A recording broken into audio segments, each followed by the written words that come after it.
Welcome to Shreyan academy. আজকে আমি তোমাদের ক্লাস 10-এর লেসন 1-এ যে গল্পটি রয়েছে সেই গল্পটি পড়ে লাইন বাই লাইন মানে বুঝিয়ে দেব। গল্পটির নাম ফাদার্স হেল্প, মানে বাবার সাহায্য। লেখকের নাম হলো আর কে নারায়ণ।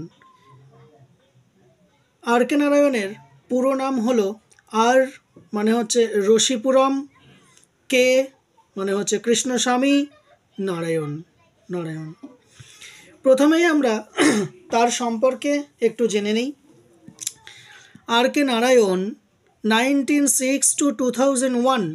আর কে নারায়ণ জন্মগ্রহণ করেছিলেন 1906 খ্রিস্টাব্দে এবং মারা গেছেন 2001-এ। Is one of the leading figures of early Indian literature in English. R K Narayan হন একজন অন্যতম প্রধান চরিত্র ভারতীয় ইংরেজি সাহিত্যের। হিজ নোটেবল ওয়ার্কস ইনক্লুড, তার বিখ্যাত, নোটেবল মানে বিখ্যাত, ওয়ার্কস মানে লেখাগুলো। এমনিতে আমরা জানি ওয়ার্ক মানে কাজ, কিন্তু ওয়ার্কের সঙ্গে যদি এস যোগ করে প্লুরাল করা হয় তাহলে কিন্তু কাজগুলো মানে হবে না, এর মানে হবে লেখালেখিগুলো। তাহলে ওয়ার্কস মানে লেখালেখিগুলো, ইনক্লুড তার মধ্যে Malgudi days and the guide, মানে মালগুড়ি ডেজ একটি গল্প এবং দ্য গাইড হলো আরেকটি বই।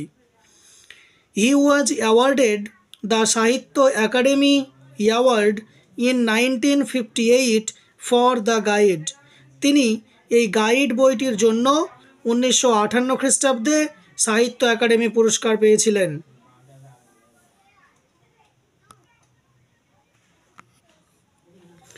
দেখো ইউনিট 1। লাইং ইন বেড, বিছানায় শুয়ে শুয়ে স্বামী রিয়ালাইজড উইথ এ সাডার, স্বামী একটু কাঁপতে কাঁপতে উপলব্ধি করলো, রিয়েলাইজ মানে উপলব্ধি করা, দ্যাট যে ইট ওয়াজ মনডে মর্নিং, এটা ছিল সোমবার সকালবেলা। It looked as though only a moment এগো ইট ওয়াজ ফ্রাইডে, এক মুহূর্ত আগেই এটা দেখে মনে হচ্ছিল এটা শুক্রবার। অলরেডি মানডে ওয়াজ হেয়ার, ইতিমধ্যেই সোমবার চলে এসেছে। হি হোপড, সে আশা করেছিল। He did not have to go to school, তাকে বিদ্যালয়ে যেতে হবে না। অ্যাট 9 o'clock, 9টার সময়, স্বামীনাথন ওয়েলড, স্বামীনাথন বিলাপ করে উঠে বলল, আই হ্যাভ এ হেডেক, আমার মাথা ব্যথা হয়েছে। মাদার জেনারেসলি সাজেস্টেড, মা আন্তরিকভাবে প্রস্তাব দিল, দ্যাট যে স্বামী মাইট স্টে অ্যাট হোম, স্বামী বাড়িতেই থাকতে পারে।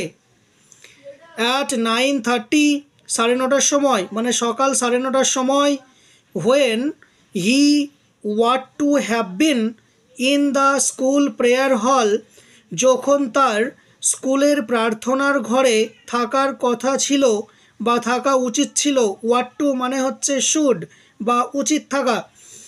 স্বামী was lying on the bench in mother's room, স্বামী তখন তার মায়ের ঘরে একটি বেঞ্চে শুয়েছিল।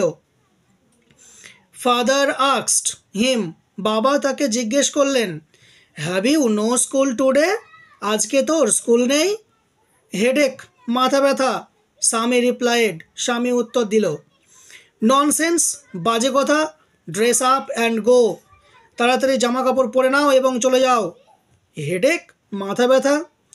Loaf about less on Sundays, রবিবারগুলোতে একটু কম ঘোরাঘুরি কর। And you will be without a headache on Monday, তাহলে সোমবার আর তোমার মাথা ব্যথা করবে না। স্বামী নিউ, স্বামী জানতো, how strict his father could be, তার বাবা কতটা কঠোর হতে পারে। So he changed his tactics, সুতরাং সে তার কৌশলগুলোকে পরিবর্তন করলো। I can't go so late to the class, আমি এত দেরি করে ক্লাসে যেতে পারি না।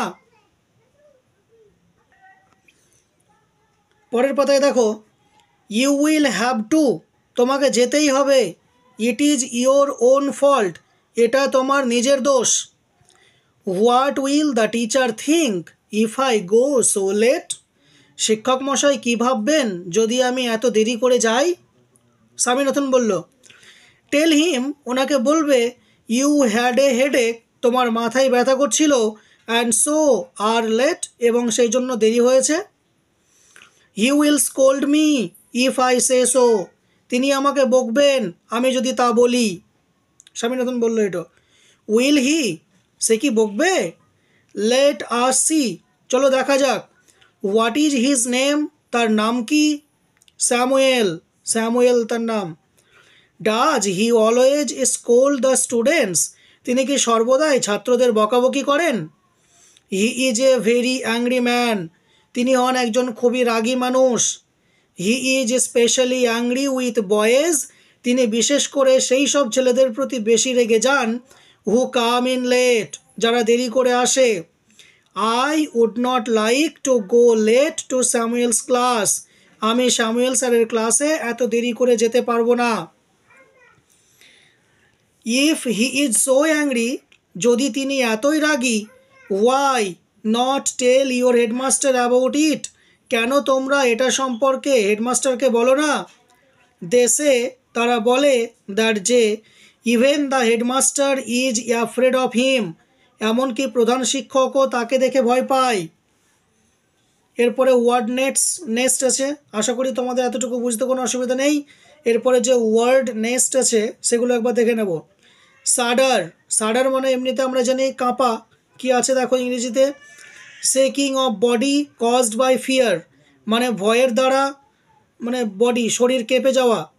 লোফ মানে হচ্ছে ঘোরাফেরা করা। Move around in an idol manner, মানে অলসভাবে এদিক ওদিক ঘোরাফেরা করা। আশা করি এই পর্যন্ত তোমাদের কোনো বুঝতে অসুবিধা হয়নি।